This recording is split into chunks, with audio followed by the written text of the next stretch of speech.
How we doing, Ryan? Good, James. How are you? I'm doing good. Really good. Everyone joining us. Yeah, thank you. As always, thanks for joining us. Yeah. Looking back at January, beginning of the year, That's right. first month of the year, first Kind of sets the podcast of tone. the year. Yeah, it kind of sets the tone for the whole 12 months, the Yeah. whole shooting match. So it's important to understand how you start something, I think. So Right. here we are. Yeah. And we always look forward to our podcast, but this one we're kind of looking forward to, getting the year started, Yeah. looking back at January. And let's start where we always start, Ryan. Yeah. What happened in the markets? Yeah. So again, January was the gift that kept giving in terms of the market movement when you're looking at your stock investments. So equity investors were pleased to see that the S&P 500 was up 1.68% in the month of January. Bond investors maybe a little disappointed, but after the December that they had, it's hard to listen to those complaints if there were any. Bonds pulled back. The aggregate bond index, so a basket of bonds, pulled back 0.27%. So hardly much of a give back. But that was just a little bit of interest rate volatility that we kind of expected would be coming with some of the things we'll get into through the podcast today. Yeah. So as we kind of look back into January, Yep. okay, let's just start at the end of January in the QRA. I don't know if many people have heard this. I know we monitor, pay attention to it, but let's get into that a little bit. Sure. So QRA, well said to keep everyone on their toes. What is that? What is that? It's the quarterly refunding announcement that our Treasury Secretary, Janet Yellen, is in charge of. And so think of it like this: raising money for the government to operate. Mm-hmm. How's she going to do it? And the way that the government raises money to spend on their budget is goes out and issues Treasury bonds. Well, are you issuing longer dated Treasury bonds, shorter dated Treasury bonds? All of these things matter. Right. And I'm going to take you back to the December podcast where we talked about if you need water and all of a sudden the tide comes in, it's easy. Didn't have to do anything for it. You got a bunch of liquidity out there.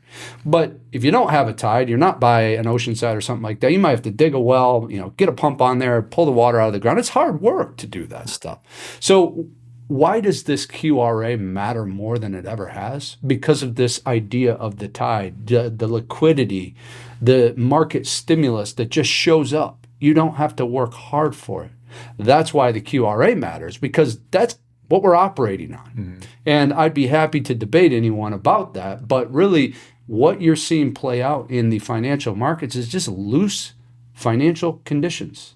That means liquidity is easy to come upon. So this QRA, why is that important? Because you get to see, number one, how much of that liquidity is going to be populated over the next 3 months from the government's perspective. It gives you an idea of government spending, which is a fiscally stimulative mechanism. Okay? Right. But here's the other thing. How the QRA flows will dictate what interest rates are doing amongst the yield curve. So everybody, we've heard about inverted yield curves, or all that means is that like a longer term treasury has a higher or lower interest rate than a shorter term, whether we're inverted or not, Mm-hmm. Well, the treasury market is where the government goes to raise money. Okay? So QRA, what did Janet Yellen do back October 31st of 2023 that really depressed long-term interest rates? She issued less long-term bonds. Anytime you have less of something, you have less supply. Therefore, their scarcity bolsters the price. Price works opposite of interest rate. So if price is bolstered, interest rates go down, or at least it puts a cap on them. Yeah. That was a huge relief to the 10-year Treasury bond interest rate, which is, kind of the lifeblood of risk-seeking endeavors. So again, what we heard back in October of 2023, she wasn't going to issue as many long-term bonds. What did we hear at the end of January? January 31st, she's still not going to issue off those longer-term Treasury bonds. She's still going to keep focused on the short-term stuff. Not typically what you see. I'm going to just, save my real thoughts on what's happening long-term for another podcast. But we got to keep our eye on this. Yeah. And so, one other thing that I think our viewers would like to know is you actually did see that some of that government spending was taken back. Pulled back a little pulled back a little bit. So anyway, it's important. And I guess we bring it up because whether you want to know it or not, no, we're watching it. Yeah. And I think that something that we've talked about in a lot of our podcasts, we've been talking about it, for a few years now, is interest rates. Yeah. And all we got is you put this kind of drum roll or drum beat of interest rate cuts. Yeah. Is it going to happen, or it's going to happen? It's for sure going to happen. We might have it. How many are going to happen? Will they happen at all? Right. Where do you think we stand? I know how that kind of starts to affect everything, but... So you're introducing our good friend Jerome Powell back into the discussion, right? With the Federal Reserve. And you know what? I want to take a moment to say there are two main levers when it comes to impacting, speeding up or slowing down an economy.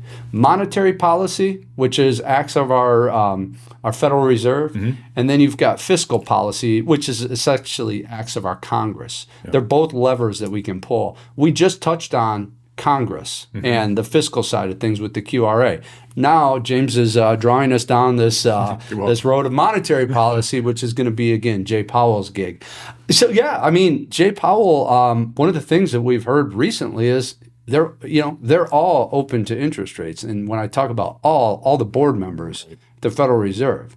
So when does that come? When does that interest rate come? And there will be a playbook when you start to see interest rates being cut. There are going to be things that work better than others. So, we got to stay on top of this. But I think you need a reason to cut.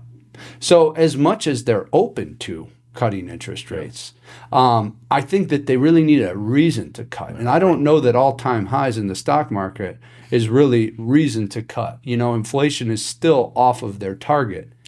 But it doesn't mean that they won't. And really, you've got, I think, some liberal thinkers on the Board of Governors there at the Federal Reserve. So perhaps, if you go back to, say, the mid-'90s, you would see interest rate cuts at all-time highs. But I think that some of the lessons that we've learned from the 1970s would be don't count inflation out too soon. So again, my feeling is that there needs to be a reason to cut. We oftentimes don't like those reasons. Well, and I guess that kind of leads to our next topic. What is the outlook of inflation? Would that be one of the reasons why they might cut it if it's looking one way versus the other? Yeah, I think that, and again, the beauty of Jay Powell and his message that he delivers to the public, they address all these things. And I guess you've got to take everyone at their word. And so one of the things that he has said is that inflation, we've made progress, but it's remaining rather sticky out there. So some of the things that you would look for is just, the price of real estate has come down, but it's still a big problem.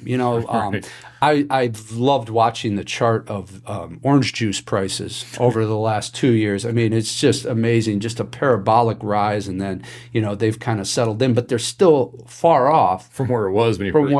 So again, I think that you've got this embedded inflation in our economy. And so the question is, how serious is the Fed about pulling that embedded inflation out? Chances are they're not going to want to do it ahead of an election. Yeah. Go figure. Yeah, go figure. There's politics there. We have an election this year? Yes. And I wonder, when are we going to get into that? I don't see it on here. Yeah, it's not on this month, but we'll get there. We'll get there. Yep. So again, the inflation outlook, it's better, but I wouldn't count it out. Well, another item that might kind of talk about rate cuts or affect rate cuts is the labor market. Another every month drumbeat we see come out, and then it gets revised or not revised, whatever it might be. But if we look at the labor market, how's that affect, or how is it affected by what we've kind of already talked about? You mentioned something right there. They come out and then they're revised. The revisions that we've seen are historic, quite frankly, with how many of the most recent labor figures have been revised lower. So just something to be aware of. They do get revised lower from time to time, and especially in this day and age, it seems. So I think we put this on here because we're taking Jay Powell at his word. And one of the things that he has said is, we're looking at the inflation that is present in the economy. But one of the things he's also looking at is the labor force tightness. How tight is the labor force or not? And I think that it's this concept that if the labor force is tight, competitive space for job. Wage earners are able to kind of see growth in their salaries and their hourly earnings, things like that. Therefore, they can pay more for the orange juice. So Jay Powell, by looking at the labor market, is trying to look upstream from that inflation, which would be a little downstream. Right. So he's talked about really focusing in on that labor market to then green light some of those interest rate cuts if they do come this year. Come to that, yeah. So more to come on that. So now let's kind of switch gears, Ryan. So if we're looking at inflation and possible rate cuts and the different things that are going on, how are we looking at positioning the portfolio, or even maybe some ideas of what you could do if we get an environment where rates are being cut? Yeah.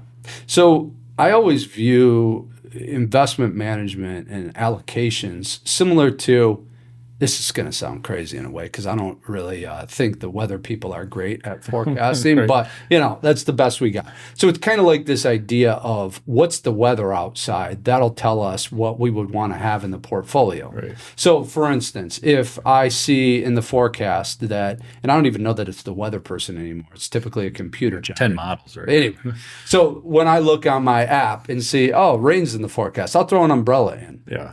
So it's kind of like your portfolio. Do we need the umbrella right now or not? So it's kind of like this is creating the environment to then understand how we're going to be prepared for it. Yeah. So when you start to prepare for interest rate cuts, understand that that's at the short end of the yield curve. That's at the shortest end of the yield curve. And what that just looks at is the construct of the whole interest rate environment. Banks charge each other a rate of interest for overnight loans, by the way. Yeah. That's going to be the shortest end of the yield curve. That's the rate. That's the one we talk about. That's the rate that they're going to be cutting if they're cutting rates. Yeah. But then the rest of the market is a market-driven system so maybe what you see is that short-term rates are high, longer-term rates are lower. So you would want to position your bond portfolio to take advantage of those shorter-term rates coming down. Some of the things that you also might see as interesting in that rate environment where they'd be being cut is maybe we're adding to mid and small cap positions in a portfolio because they typically are going to be the benefactor to the Fed trying to stimulate from a monetary policy perspective. So those are just two kind of conceptual ideas, but it's this idea of us checking the weather app in that environment. Yeah. Do we even pull the umbrella out? Do we have it with us, or do we open it up? Yeah. And, a lot of that, too, is going to depend on what is the client's objective. Yeah. Exactly. So, again, there's a lot to it. To know that. Yeah, there's a lot to it, but there is a playbook for it all. It's not just buy stocks. Buy the right kind of stuff. All right. Time the market. Yeah. We don't get into that. No, not at all. So, about 12 months ago, I want to say at least in the last 18 months, we had some issues with some banks. Yeah. And you and I have kind of joked about it, like being in the closet, open the doors, everything fall out, or is it just stuffed up, or whatever it might be. But let's talk about banks with this drumroll of interest rates, with how we maybe have just talked about how inflation looked. Yeah. How do we think it might affect banks? So some of the recent headlines regarding, and we can't get stock specific on this, our compliance department wouldn't like it, but there's some headlines out there that aren't tremendous in that regional banking sector. Yeah. But I also recognize that our Federal Reserve is getting ready to round out an emergency liquidity facility for our banks. The Bank Term Funding Program, it was announced in the month of January that it will be discontinued in March. So our Federal Reserve, and what this was an emergency window, if you will, where a bank could take underwater collateral and borrow money at par, if you will. So, I mean, it's just a fancy way of saying banks in trouble could go get liquidity from the Fed. That's going to be closed off. Now, they have other mechanisms out there to help banks, but the fact that you are seeing the Fed confident enough to close that door, I don't know. Maybe they're seeing something pretty good out there, but all I know is commercial real estate is under some pressure out there. The largest lenders of commercial real estate traditionally are going to be your regional banks. Yeah. They also have problems associated with these higher interest rates and the collateral that they're forced to hold. So that's a story we need to be watching. That's a story we need to be watching right now because it has the potential to be a problem. but it also has the potential to be a hallmark of starting to, on something positive, Right. Kind of getting out of this very challenging economic environment that we've been with for the last, we're coming up on 2 years. Yeah. So I think that the regional banking system, if we can get that back to stable and healthy, and then those rates come down a little bit, that's starting to be the makings of something really special. Yeah. We've been sniffing out this special, but this might be cheap special. That's durable special. Right. Well, we'll stay on it. We'll kind of stay on these different topics that we've talked about. And usually at this point in the podcast, or the conversation, we talk about, hey, let's look ahead to next month. Yeah. But it is January. Yeah. It is the first month. Yeah.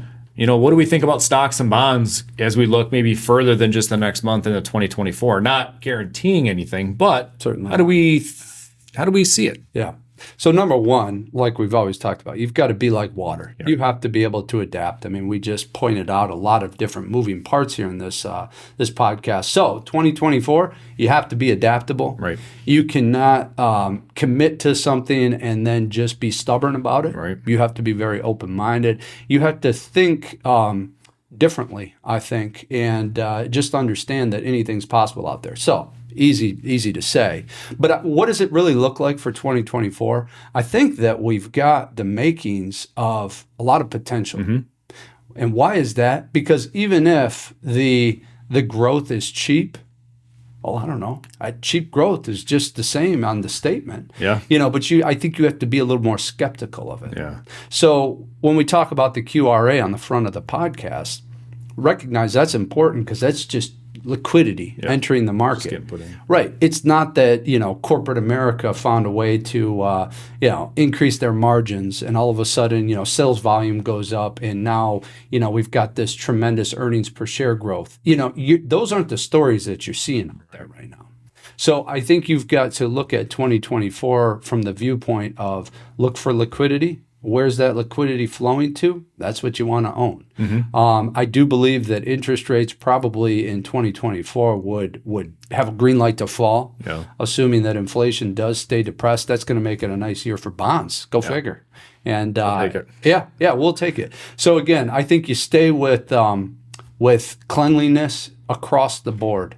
You stay with good, solid companies. Probably right here in the U.S. for now, mm-hmm. and again, be open to a little bit of duration on the bond side. Mm-hmm. Well, hey, we'll stay on top of it. We'll look forward to seeing everyone next month. Yep. And thanks for joining us. Thank you for your time.